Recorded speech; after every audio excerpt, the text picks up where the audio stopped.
নতুন মিটার ১১৫০ টাকায়, বিদ্যুতের খুঁটি ফ্রি এবং মাসিক বিদ্যুৎ বিল ৫৫ টাকা। এই ঘটনাটার বিবরণ আমি একটু পরে দিচ্ছি, তার আগে বলে নেই ঘটনাটা কোথায় ঘটেছে এবং কোন অফিসে স্বীকারোক্তি দিয়েছে। শরীয়তপুরের জাজিরায় এই স্বীকারোক্তিমূলক জবানবন্দি দিয়েছে পল্লী বিদ্যুতের অফিস।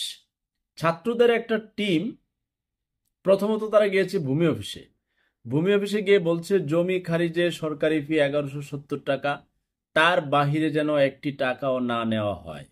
জমির খাজনা বাবদ সরকারি যত টাকা, মানে সরকারি বিধি মোতাবেক যে নিয়ম কানুন করা আছে তার বাহিরে যদি ভূমি অফিসে জমি রেজিস্ট্রি, জমি খাজনা যে কোনো জায়গায় অতিরিক্ত টাকা আদায় করে, পরবর্তীতে ছাত্র সমাজ প্রশাসনের বিশেষ সহযোগিতায় ব্যবস্থা নিতে বাধ্য থাকিবে এবং অফিসের লোকজন অঙ্গীকারবদ্ধ হয় ছাত্রদের সাথে যে তারা জনগণের কাছ থেকে অতিরিক্ত টাকা নিবে না। এটা হচ্ছে ভূমি অফিসের কার্যকলাপ।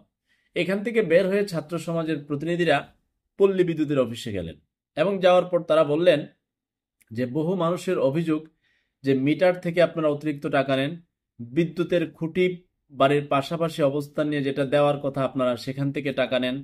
পরবর্তীতে কোনো একজন বিদ্যুৎ ব্যবহার করতেছে, হয়তোবা সে ঢাকা কোনো কারণে ২ মাস আছে, সেই ২ মাসে আপনারা গড়ে তার এখান থেকে ৪০০, ৫০০, ৮০০, ৯০০, ১২০০ টাকা বিল করে নেন, অথচ সে বিদ্যুৎ চালায়নি। যেখানে বিদ্যুৎ সে চালায়নি তার ৫৫ টাকার উপরে বিল হওয়ার কথা না। পরবর্তীতে আলোচনায় বেরিয়ে আসে যে দাতব্য মিটারের জন্য পল্লী বিদ্যুতের অনলাইনে আবেদন করতে হয় ৯৬৫ টাকা মিটারের দাম। আবেদন মানে আবেদন করে মিটারটা পাওয়া যায় ৯৬৫ টাকা। তো দাতব্য মিটার হচ্ছে মসজিদ, মাদ্রাসা, মন্দির, যেই সেবামূলক ধর্মীয় প্রতিষ্ঠানগুলোতে দাতব্য মিটার। বাণিজ্যিক মিটারের জন্য ১৭৬৫ টাকা। বাণিজ্যিক বলতে ব্যবসা বাণিজ্যের বড় যেখানে নেয়। আর আবাসিক হচ্ছে ৯৬৫ টাকা। ৯৬৫ টাকার সাথে সামথিং আরো কিছু থাকতে পারে, সেটা বলছে ১১৫০ টাকার মধ্যে তারা এই আবাসিক মানে মানুষকে নতুন মিটার সংযোগ দিবে। কিন্তু দেখা যাচ্ছে নতুন মিটার একটা সংযোগ নিতে গেলে দালালের মাধ্যমে অফিসের লোকজন দালালকে মেনটেন করে ৪, ৫, ৭, ৮, ১০ হাজার টাকা পর্যন্ত নিয়ে নেয়। এখন সেটা যে অনলাইনে আবেদন করে ৯৬৫ টাকায় পাওয়া যায়, তো সেটা তারা বলছে ১৩৮ টাকায় কি একটা আবেদনের কথা বলল, মিলে ১১৫০ টাকায় তারা নতুন মিটারের সংযোগ দিবে। কিন্তু সেখানে ৫,০০০, ৭,০০০, ১০,০০০ টাকাও নিত তারা। এটা একটা বলছে।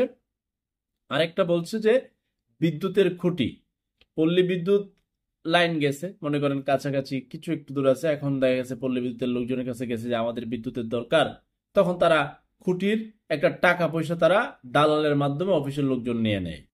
তখন তারা বলছে যে তারা আর এরকম করবে না, তারা এবার বিদ্যুতের খুঁটি ফ্রি দিবে। এছাড়া ছাত্রদের বিশেষ দাবি ছিল যে কোনো কারণে একজন ব্যক্তি তার বাড়ি ছাড়া ১ মাস, ২ মাস, ৩ মাস, তখন ৫৫ টাকার উপরে বিল হওয়ার কথা না।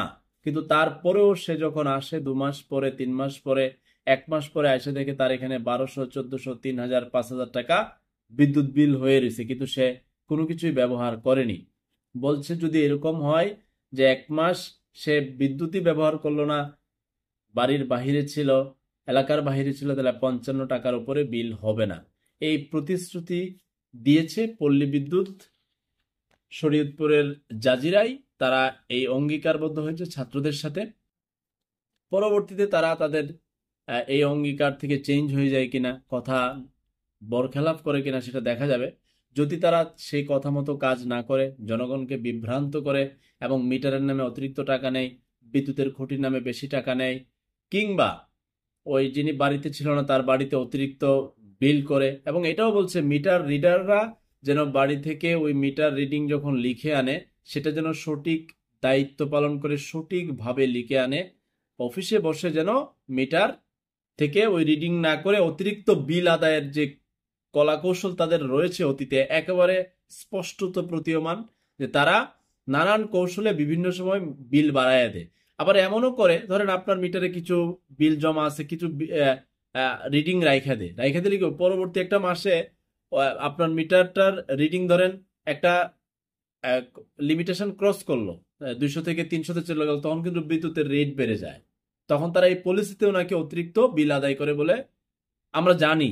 এবং তারা বলছে ওই মিটার রিডিং এর লোকগুলো যারা চাকরি করে তারা মাস্টার রুলে করুক আর যেভাবে করুক, তারা যেন সঠিকভাবে দায়িত্ব পালন করে, মানুষের যেন অতিরিক্ত বিদ্যুৎ বিল না আসে, তারা যেন সঠিক দায়িত্ব পালন করে এই অঙ্গীকার করে শরীয়তপুরের জাজিরায় দুটো অফিস, ভূমি অফিস এবং পল্লী বিদ্যুৎ অফিসে কার্যক্রম চালিয়েছে অত্যন্ত ঠান্ডা মাথায়। আশা করি পুরো বাংলাদেশের এই আমাদের নতুন জেনারেশন বিভিন্ন জায়গায় তারা এই কার্যক্রম চালাবে এবং আইন নিজের হাতে তুলে নেবে না, ঠান্ডা মাথায় তাদের মতো করে কাজ করবে।